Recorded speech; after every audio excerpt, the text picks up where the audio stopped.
Querido Pai de amor, soberano Deus, queremos te agradecer, ó Pai, por esta oportunidade de mais uma vez estar na tua casa, prestando ao Senhor Deus louvores ao Senhor, adoração ao Senhor. Pai, um culto de louvor e adoração ao Senhor. Receba este culto nos altos céus, Pai. Pai, nesta noite, Pai, usa o teu servo como um canal de bênção nesta noite, o pastor Elimar, Pai. Que ele possa ser iluminado pelo teu Santo Espírito nesta noite, que ele possa, Senhor Deus, ser inspirado e que ele possa nesta noite falar palavras vindas do alto dos céus. Usa o teu servo, abençoa a sua igreja, que ele está ali ministrando em Venâncio, Igreja Batista em Venâncio. Usa ele ali naquela agência do teu reino, ó Pai. E usa o teu servo aqui também nesta noite. Nós oramos e oramos em nome de Jesus. Amém e amém. Pastor.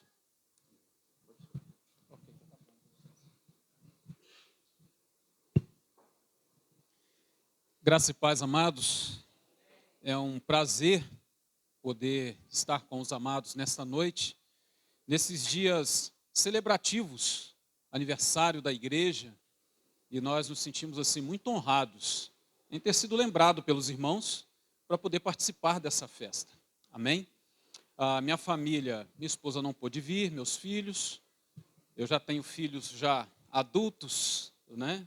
Tenho 30 anos de casado já, então a minha esposa, ela está hoje pregando na igreja, porque eu estou aqui. Meu filho é ministro de música, minha filha também promotora de missões, trabalha.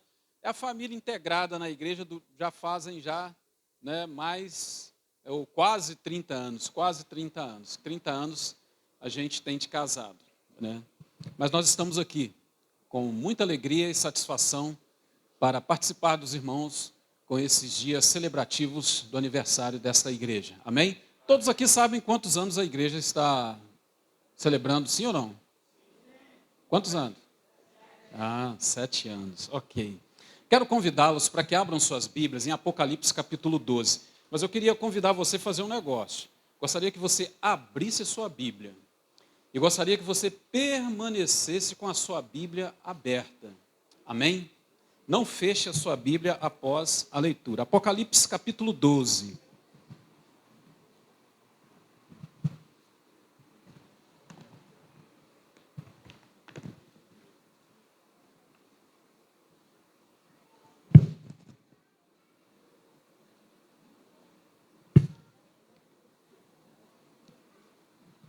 Apocalipse capítulo 12, nós vamos meditar em todo o versículo.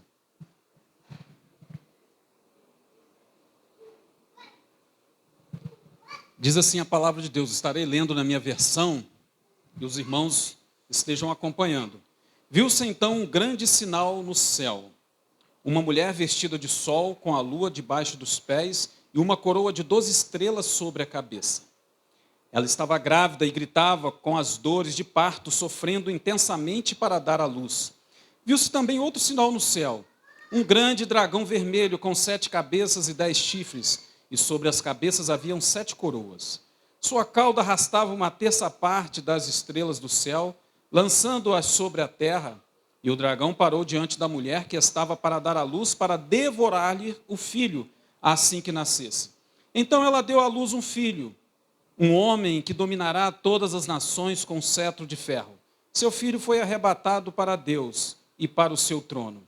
A mulher fugiu para o deserto, onde já havia um lugar preparado por Deus, para que ali fosse alimentada durante 1260 dias. Então houve guerra no céu. Miguel e seus anjos batalhavam contra o dragão. E o dragão e os seus anjos reagiam, mas estes não prevaleceram e perderam seu lugar no céu. E foi expulso o grande dragão, a antiga serpente chamado Diabo e Satanás, que engana todo mundo. Ele e seus anjos foram lançados à terra. Então ouvi uma forte voz no céu que dizia: agora chegaram a salvação, o poder, o reino do nosso Deus e a autoridade do seu Cristo, porque o acusador de nossos irmãos já foi expulso. Ele que dia e noite os acusava diante do nosso Deus.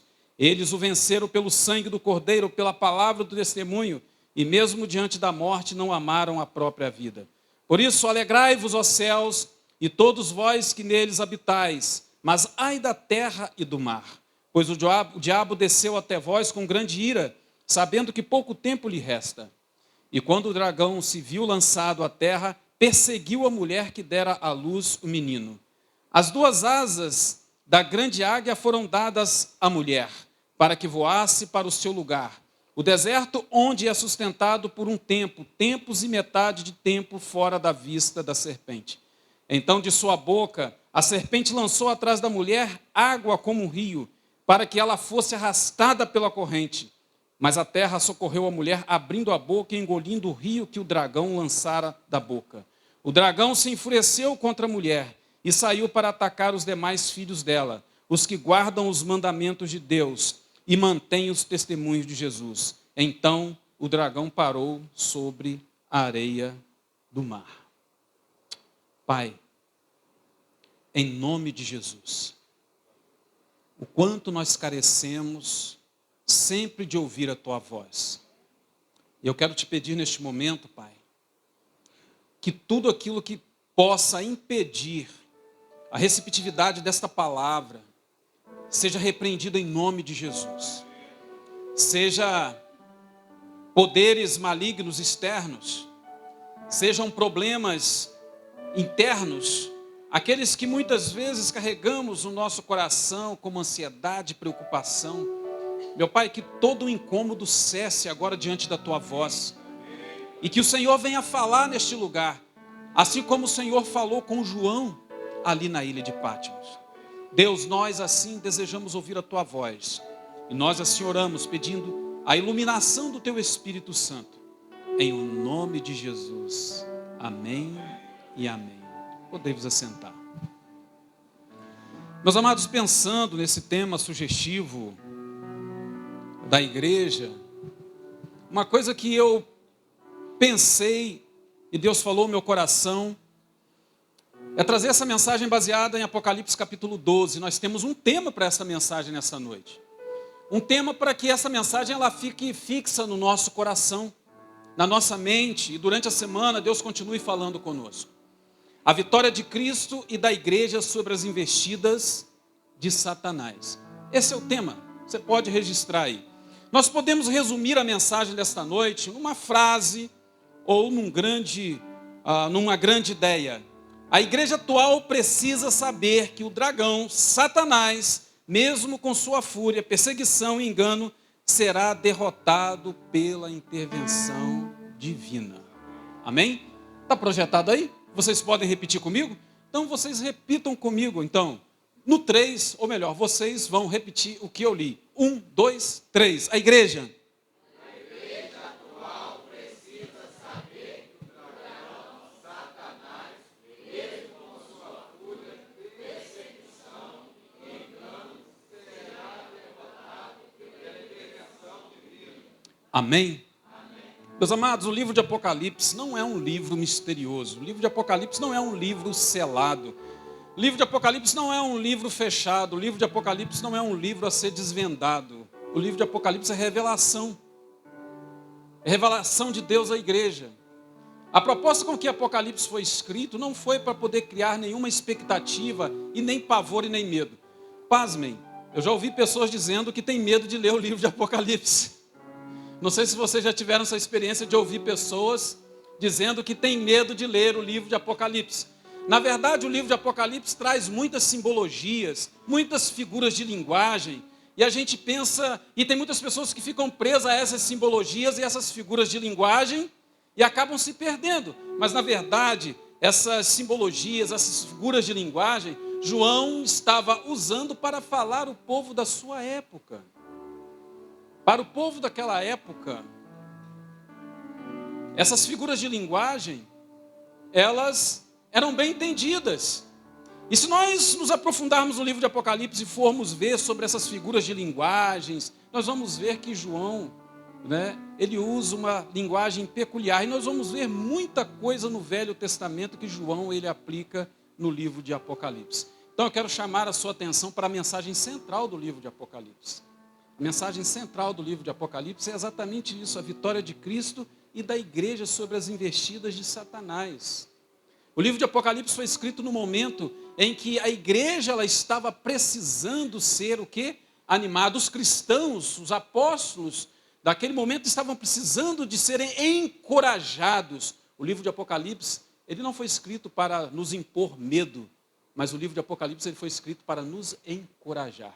E espero que nesta noite você saia daqui encorajado, ao ponto de não temer a morte por causa de Cristo Jesus. Amém? Meus amados, o livro de Apocalipse ele tem duas grandes divisões. Se nós formos analisar Apocalipse capítulo 1, 11, fala da perseguição do mundo contra a igreja e os juízos de Deus aos ímpios em resposta às orações dos santos. Esses santos estão aonde? Esses santos estão no céu e eles clamam: até quando, Senhor? Até quando o Senhor nos fará justiça? Apocalipse 12 ao 22 fala da perseguição cruel do quarteto do mal que ataca a igreja. Fala de Satanás, o anticristo, o falso profeta, a grande Babilônia e a vitória retumbante de Cristo e sua igreja sobre os seus inimigos. Então nós temos, meus amados, essas duas grandes divisões no livro de Apocalipse, capítulo 1 ao capítulo 11, o capítulo 12 ao capítulo 22. Na primeira divisão do capítulo 1 ao capítulo 11, nós temos 3 sessões. Os 7 candeeiros ou candelabros, que fala sobre a igreja, os 7 selos, e estes 7 selos, quando nós estudamos o livro de Apocalipse, está falando sobre períodos. Abriu-se o primeiro selo, abriu-se o segundo selo, o terceiro, o quarto, o quinto, o sexto, e eu creio, meus irmãos, que nós já estamos vivendo o 6º selo para romper o 7º selo. Então, prepare-se, igreja. Meus amados, o capítulo 8 ao 11 fala sobre as trombetas. As trombetas não soarão, as trombetas já estão soando. As trombetas já estão tocando. A questão é que muitos não estão dando ouvido ao toque das trombetas. Na segunda divisão do capítulo 12 ao 22, meus amados, nós temos 4 sessões, o quarteto do mal. Capítulo 12 a 14, as 7 taças da ira de Deus. Capítulo 15 ao capítulo 16, a vitória retumbante de Cristo sobre a grande Babilônia, o anticristo e o falso profeta. Capítulo 17 ao 19, a vitória final de Cristo sobre o diabo, os ímpios, e a morte e os novos céus e a nova terra. Capítulo 20 ao capítulo 22. Meus amados, em cada sessão, cobre-se o período que vai da primeira à segunda vinda de Cristo. Agora em Apocalipse capítulo 12, o texto proposto, voltamos, meus amados, ao início da história, na primeira vinda de Cristo, por meio de um simbolismo inequívoco, João nos transporta até o momento do nascimento e da ascensão de Cristo. Versículo 1 ao versículo 5, você pode ver que retrata exatamente isso. Ao passo que eu vou falando, vai olhando para a sua Bíblia, vai pesquisando aí na sua Bíblia, porque nós queremos que realmente a palavra de Deus ela fale ao seu coração. Meus amados, o tema principal da segunda divisão do livro, do capítulo 12 a 22, é o mesmo da primeira, a vitória de Cristo e da sua igreja. Meus amados, nós podemos passar por lutas, podemos passar por perseguições, pode se levantar reinos contra reinos, pode se levantar o inferno contra a igreja, mas já está decretado pelo Senhor que a vitória é da igreja. Nós não temos que temer, nós não podemos recuar. Apocalipse, meus amados, é a história do conflito entre a soberania de Deus em Jesus Cristo e a pretensa soberania de Satanás atuando nos governos do mundo. O capítulo 12 do livro de Apocalipse revela-nos 3 cenas. O dragão realiza 3 lutas. Versículo 1 ao versículo 6 é contra Deus e o seu Messias. Versículo 7 ao 12 é contra as hostes angelicais, Miguel. Capítulo 13, versículo 13 ao 18, contra a mulher. Em todas as 3 lutas, o inimigo ele sai derrotado. E esta é a proposta do livro de Apocalipse, nos mostrar a vitória de Cristo e a derrota do nosso arqui-inimigo. Amém, meus amados? Em todas as 3 lutas ele sai derrotado. E para nós entendermos este capítulo 12, nós precisamos também destacar aqui 3 personagens principais nessa batalha espiritual. Em primeiro lugar, o primeiro personagem, meus amados, versículo 1, versículo 2, versículo 3, a mulher perseguida. Que mulher é essa que está sendo perseguida? Essa mulher, meus amados, é o símbolo da igreja. Versículo 1 e 2, a Igreja Católica Romana entende que esta mulher seja um símbolo de Maria, mas a interpretação correta, mais coerente, é entendê-la como um símbolo da igreja. Essa mulher, meus amados, representa a igreja. Essa mulher, meus amados, ela está vestida de sol, ou seja, ela é gloriosa, ela é exaltada, versículo 1. A igreja, meus amados, na verdade, ela reflete a beleza de Cristo. A igreja, meus amados, ela reverbera o brilho da glória de Deus. A beleza de Deus, meus amados, está estampada na igreja. A glória de Deus refúgio na igreja e através da igreja. Meus amados, quando nós vamos para Gênesis capítulo 1, quando Deus ali faz o homem e mulher, e Deus diz então para aqueles seres criados por eles, o homem, a coroa da sua criação, diz para eles o quê? Multiplicai e enchei a terra. Mas antes desse imperativo, dessa ordem de multiplicar e encher a terra, meus amados, a constituição, a formação do homem, em um consenso da Trindade foi exatamente essa. Façamos o homem conforme a nossa imagem e a nossa semelhança. E depois então uma ordem, vai, multiplique e enche a terra. Meus amados, encher a terra de quê? Se nós somos feitos conforme a imagem e semelhança de Deus.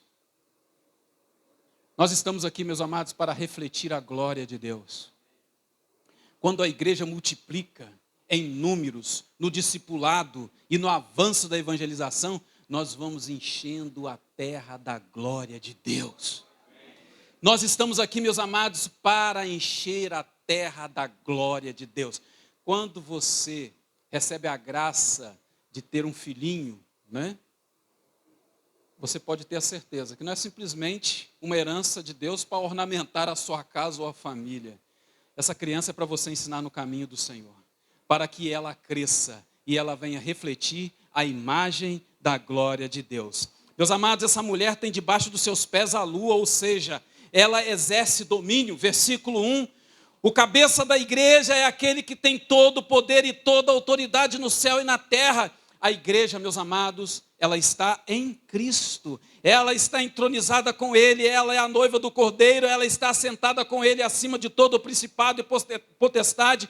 O domínio da igreja, meus amados, não é político nem econômico, mas o domínio da igreja é espiritual. Essa mulher, meus amados, tem em sua cabeça uma coroa de 12 estrelas, ou seja, ela é vitoriosa, versículo 1. A igreja, meus amados, é mais do que vencedora, a igreja triunfa com Cristo. Essa mulher, ela está grávida, ou seja, sua grande missão é dar à luz a Cristo segundo a carne, versículo 2. Deus preparou um povo especial para ser veículo da chegada do Messias. Meus amados, ao longo da história narrada no Velho Testamento, houve muitas perseguições tentando impedir a vinda do Messias prometido, mas Deus protegeu o seu povo na plenitude dos tempos. Jesus nasceu e é por isso que nós estamos aqui. E é por isso que nós temos que, meus amados, glorificar e exaltar. É por isso que nós temos que, como vocês cantaram aqui, avançar, porque a vitória é do Senhor Jesus. A vitória é da igreja. A vitória já foi decretada para o povo de Deus. Esta mulher, meus amados, é protegida por Deus da fúria do dragão. Versículo 6, versículo 14, a igreja é protegida por Deus, ela tem sido sustentada por Deus no deserto. O deserto aqui, meus amados, não é um lugar geográfico identificado no mapa. O mundo não é o habitat da igreja. Nós precisamos entender, meus amados, que nós somos peregrinos aqui. De acordo com Apocalipse capítulo 7, versículo 3, 9 e 4, a igreja recebeu um selo. E de acordo com Apocalipse 11:1, ela recebeu uma medida. Agora ela recebe asas, versículo 14. Todos esses símbolos, meus amados, evidenciam que Deus protege o seu povo do poder do mal. Então, igreja, nós não temos o que temer. Igreja Batista, Capelinha, meus amados, vocês não têm o que temer. O mundo está em abalos. O mundo está em pé de guerra. Estava dizendo com a minha esposa ontem. Esse negócio está ficando esquisito. É Rússia e Ucrânia. Agora Israel contra esse Hamas, esse grupo terrorista, né? E há uma polarização também. O mundo está dividido. O negócio está meio estranho. As pessoas ficam temerosas. Mas a igreja, ela precisa ter a visão de que o Senhor, Ele está no controle de todas as coisas. E através de Apocalipse, da palavra de Deus, nós temos a revelação que apesar de todos os abalos terrestres, todo o ensaiar de uma grande guerra, meus amados, a vitória será da igreja. A vitória será do povo de Deus. Meus amados, essa mulher é protegida da fúria do dragão, versículos 6 e 14. A igreja, meus amados, é protegida por Deus. Ela tem sido sustentada por Deus no deserto. Nós precisamos entender, meus amados, o mundo não é o habitat da igreja. Nós somos peregrinos aqui. Nós precisamos entender, meus amados, que o Senhor, Ele está conosco. Meus amados, segundo personagem aqui que nós podemos ver, meus amados, é o filho da mulher perseguida, versículo 5. Observe no texto bíblico. O filho da mulher é o Messias. Está falando de Jesus, é o vencedor. O filho que nasceu é o rei que tem o cetro nas mãos. Seu reino é universal e irreversível. O filho da mulher é o Messias que subiu ao céu para sustentar o trono. Ele venceu o dragão na cruz, Gênesis 3,15. E agora ele está no trono, governando os céus e a terra, Mateus 28, 18. Ele vai reinar até colocar todos os seus inimigos debaixo dos seus pés. 1 Coríntios, capítulo 15, 25. A ascensão de Cristo é a vitória judicial sobre Satanás, o pecado e a morte. Meus amados, a vitória do Filho e a expulsão do dragão provocaram proclamação de alegria no céu. A vitória de Cristo agora é vista. A vitória de Cristo agora, meus amados, ela é pública, porque Jesus nasceu. Ele cumpriu o seu papel na terra e tem cumprido o seu papel. Meus amados, nós precisamos estar atentos, nós temos que viver o reino de Deus, porque Jesus, Ele já está reinando. Jesus, Ele não reinará. Jesus, Ele está reinando, e Jesus, Ele está reinando com a sua igreja. Ele conduz a sua igreja pela história. Nós podemos ver que cada vez mais o cristianismo, meus amados, tem crescido. Cada vez mais o reino de Deus tem se expandido na terra, e Deus do seu trono, Ele reina sobre a igreja, e a igreja se expande. Então, meus amados, nós precisamos viver o reino de Deus. Nós não temos que viver numa expectativa simplesmente das coisas que possam acontecer, porque muitas coisas já aconteceram, e nós temos que viver o melhor de Deus. E o melhor de Deus nós estamos vivendo através do reinado de Cristo sobre esta terra. Amém, meus amados? Nós precisamos entender, nós precisamos viver isso. Então nós podemos ver nesse capítulo 12, 3 personagens.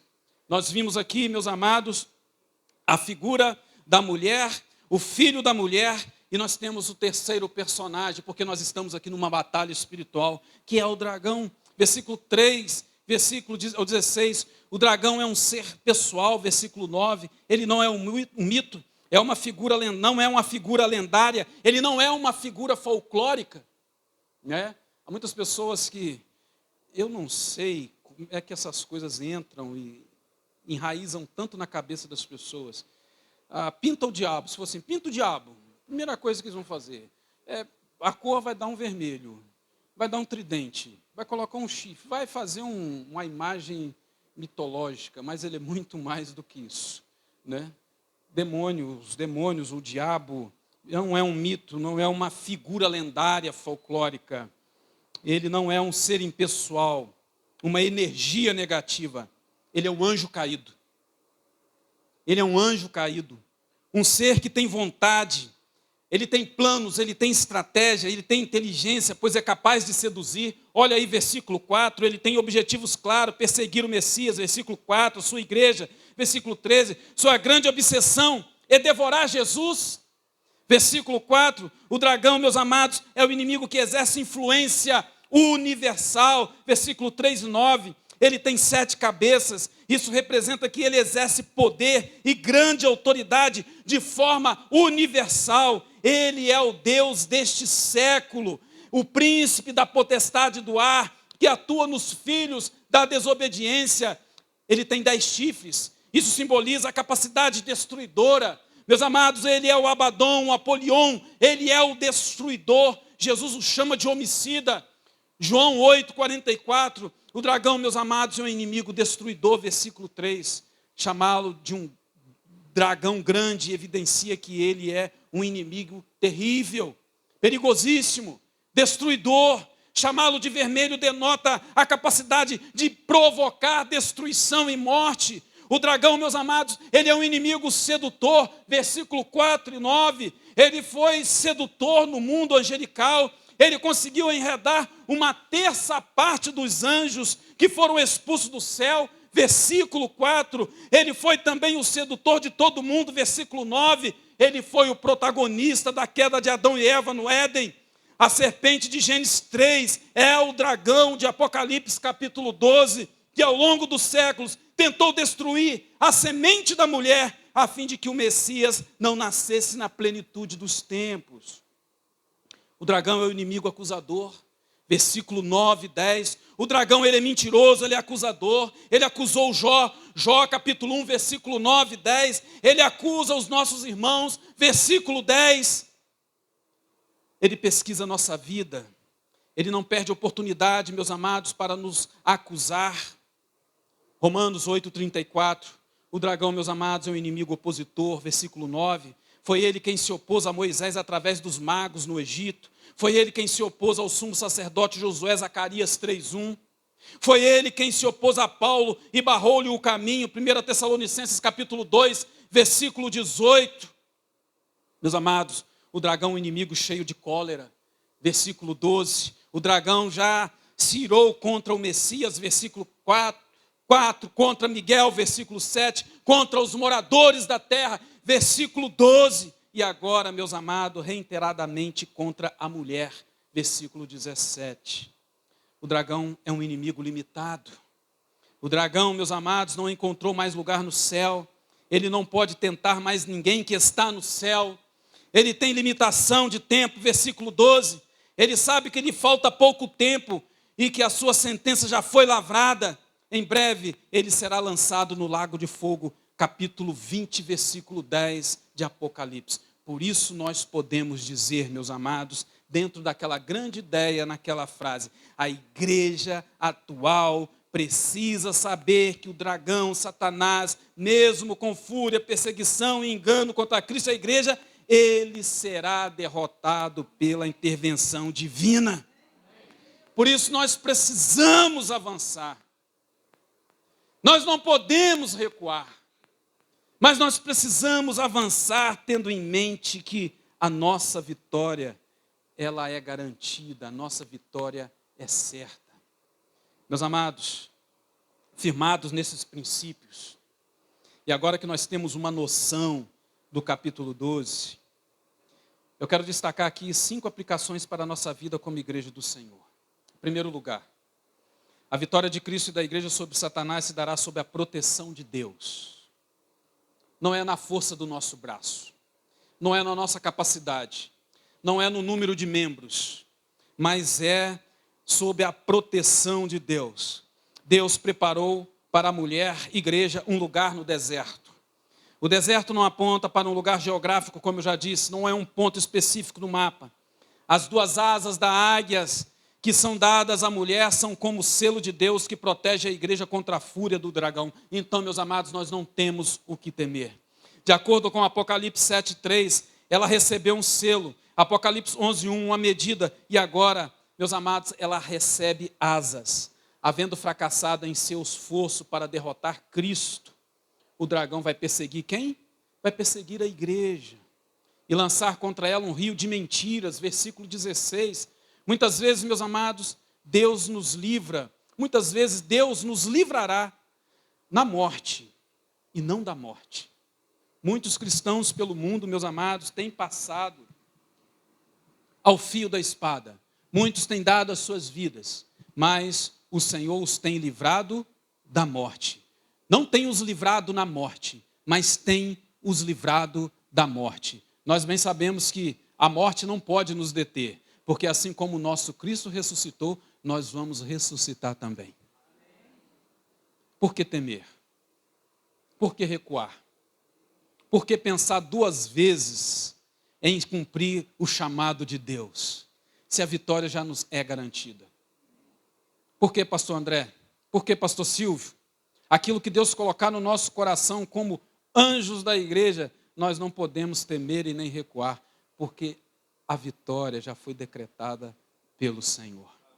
Nós vamos ver cenários de catástrofes, nós vamos ver cenários de guerra, mas em tudo a igreja precisa estar consciente. A vitória é nossa.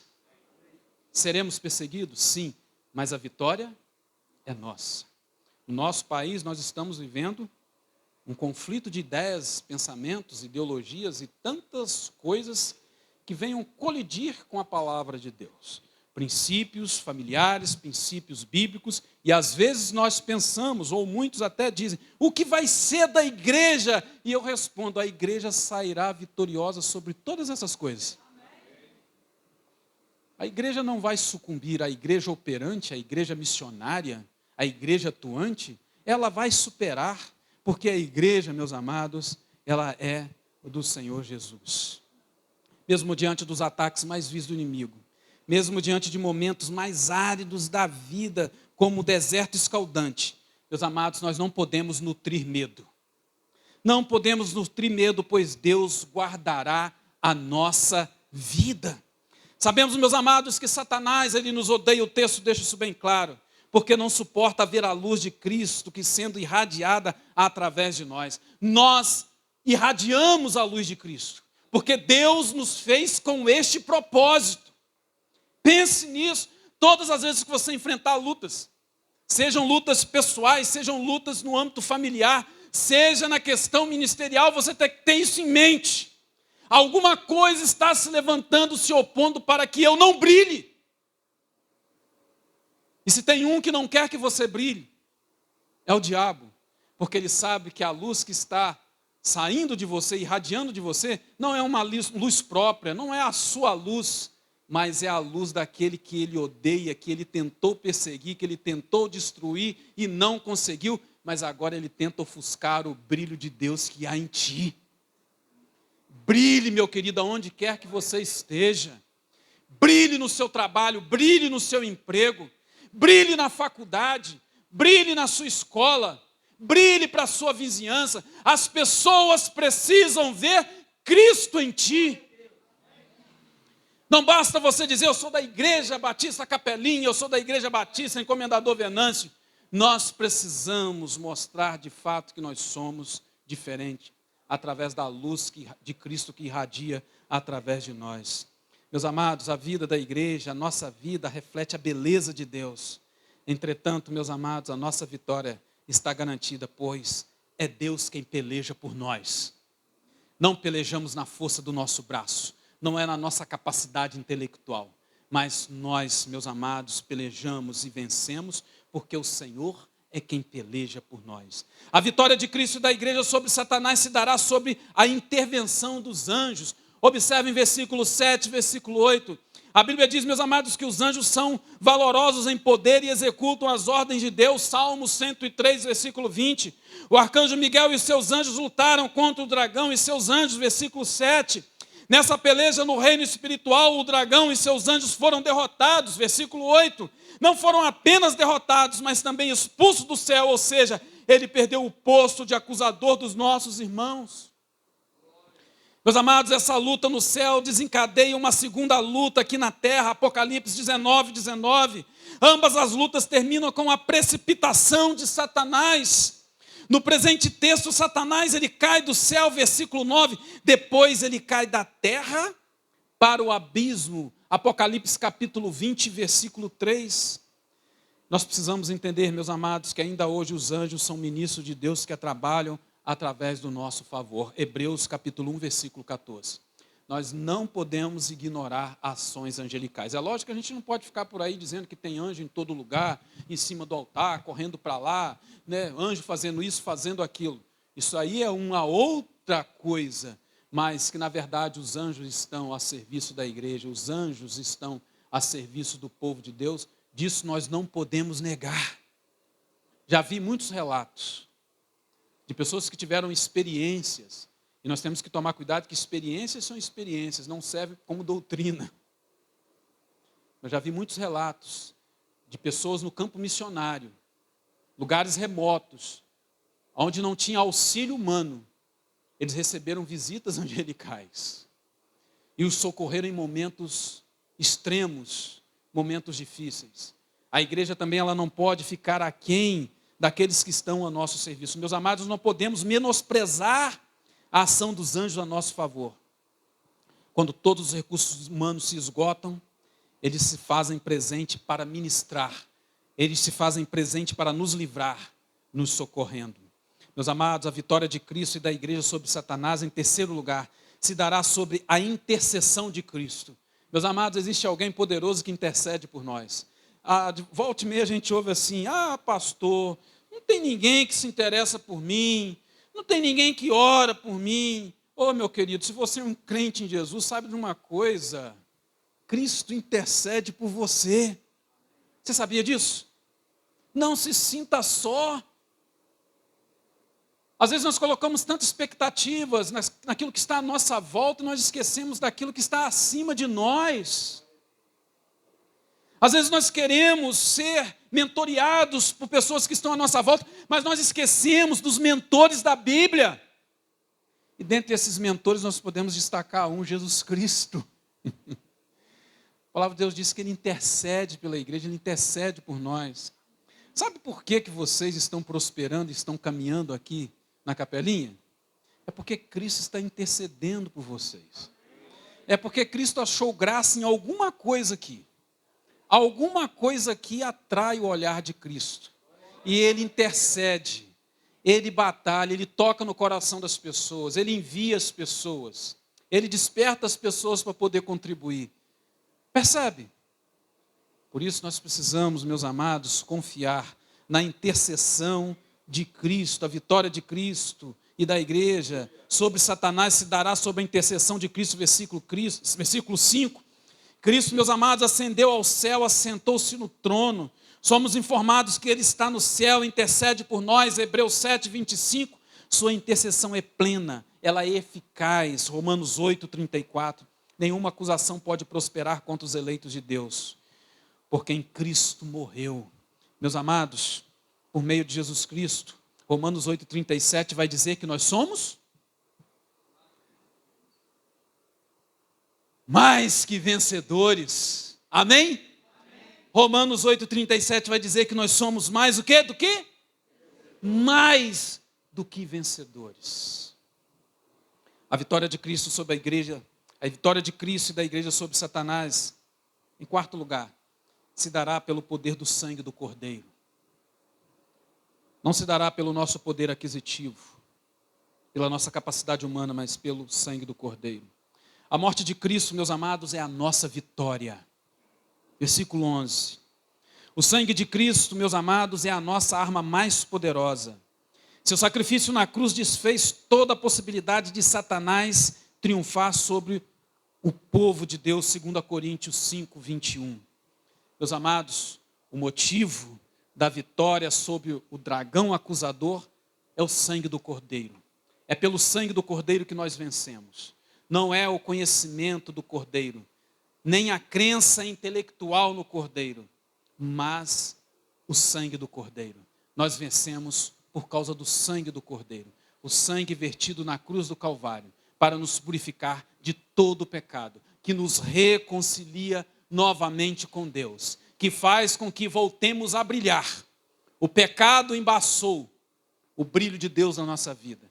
Vemos no homem pecador como se fosse uma imagem embaçada num espelho, mas uma vez reconciliado com Cristo, nós voltamos a brilhar. É por isso que quando alguém abraça a Cristo Jesus, recebe a graça, a salvação, as coisas começam a intensificar. Tem gente até que fala assim, depois que eu fiquei crente, o negócio piorou, pastor. O negócio está mais difícil, mas é claro, agora você está brilhando. Antes você estava ofuscado, antes você não incomodava. Agora onde você chega, você incomoda. Você irradia a glória, a imagem do Senhor Jesus. A vitória de Cristo e da igreja, meus amados, sobre Satanás se dará em quinto e último lugar. Pela palavra e pelo testemunho, versículo 11. Pela palavra e pelo testemunho. A igreja vence o dragão quando testemunha de Cristo, mesmo em face à perseguição e da morte. Prefere morrer a negar o nome de Jesus. Ela, assim mesmo morrendo, vence a Satanás. Quem traz Cristo no coração, também traz a cruz nas costas. Quem recebe a Cristo, tem que estar preparado para morrer. Sim, meu querido. Tem que carregar a cruz nas costas.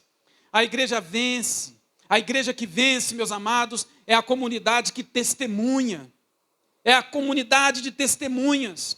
Em tempos difíceis, a igreja passa por uma grande tentação de hibernar, suspender seu testemunho, esconder-se numa toca e viver de seus estoques até que volte a raiar tempos melhores. Mas, meus amados, não é a igreja que hiberna que vencerá, mas é a igreja que testemunha, é a igreja que avança. Há muitos que quando a coisa começa a apertar, não é tempo de recolher, toque de recolher. A igreja não tem que recolher. A igreja ela precisa avançar. Não é tempo de hibernar, é tempo de avançar. Meus amados, a igreja vitoriosa é aquela que não ama a própria vida. Mas o que é que esta igreja ama então? A morte? Não. Ela ama o Cordeiro até a morte. Nós amamos o Cordeiro. Nós amamos Cristo até a morte. Amém?